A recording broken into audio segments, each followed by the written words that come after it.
ಎಲ್ಲ ನಾಡಿನ ರೈತ ದೇವರುಗಳಿಗೆ ನಮಸ್ಕಾರ.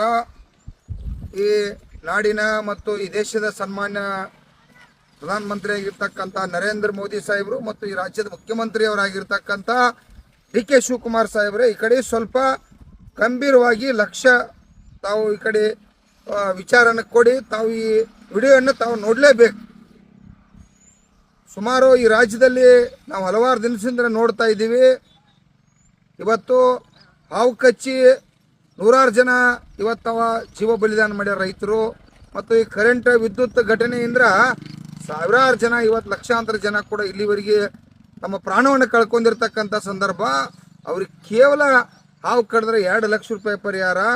ಇವತ್ತು ಕರೆಂಟ್ ಹಿಡಿದು ಸತ್ತರಪ್ಪ ಅಂದ್ರೆ ಅದು ಈ ಕೆಸ್ಕಾಮ್ ಜೆಸ್ಕಾಮ್ ಕಂಪ್ನಿಗಳಿಂದ 5-5 ಲಕ್ಷ ರೂಪಾಯಿ ಪರಿಹಾರ ಕೊಡ್ತೀರಿ. ನಾಚಿಕೆ ಬರ್ಬೇಕು ನಿಮಗೆಲ್ಲ.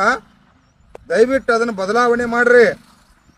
ಅದು ತಮ್ಮ ತಪ್ಪಿನಿಂದ ಇವತ್ತ ಈ ಅನಾಹುತಗಳಾಗತ್ತವ.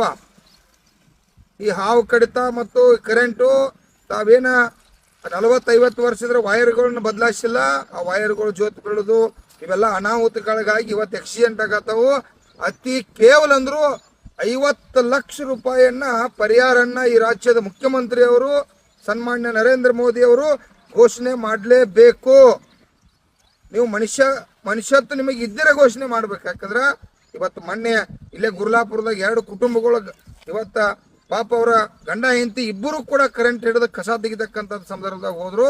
ನಿನ್ನೆ ಒಬ್ಬ ರೈತ ಆಲಕ್ನೂರಾಗ ಇವತ್ತು ಹೊಲ್ದಾಗ ಕೆಲಸ ಮಾಡೋದ್ನಾಗ ನೀರು ಹಾಸೋದ್ನಾಗ ಹಾವು ಕಚ್ಚಿ ಸತ್ತ.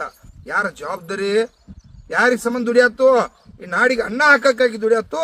ತಕ್ಷಣ ಸರ್ಕಾರ ಎಚ್ಚೊತ್ತ 50 ಲಕ್ಷ ರೂಪಾಯಿ ಆದ್ರೂ ಕೇವಲ ಆದ್ರೂ ಪರಿಹಾರನ ಕೊಡ್ಬೇಕಂತೇಳಿ ಈ ರಾಜ್ಯ ಸರ್ಕಾರಕ್ಕೆ ಕೇಂದ್ರ ಸರ್ಕಾರಕ್ಕೆ ಎಚ್ಚರಿಕೆಯನ್ನು ಕೊಡ್ತಾ ಇದ್ದೀವಿ. ನೀವು 224 ಮಂದಿ 550 ಮಂದಿ ಕೂಡ ಇದನ್ನು ಗಂಭೀರವಾಗಿ ಚರ್ಚೆ ಮಾಡಿ ಕ್ಯಾಬಿನೆಟ್ದಾಗ ಡಿಕ್ಲೇರ್ ಮಾಡ್ಬೇಕಂತ ಸರ್ಕಾರಕ್ಕೆ ಒತ್ತಾಯ ಮಾಡ್ತಾ ಇದೀವಿ.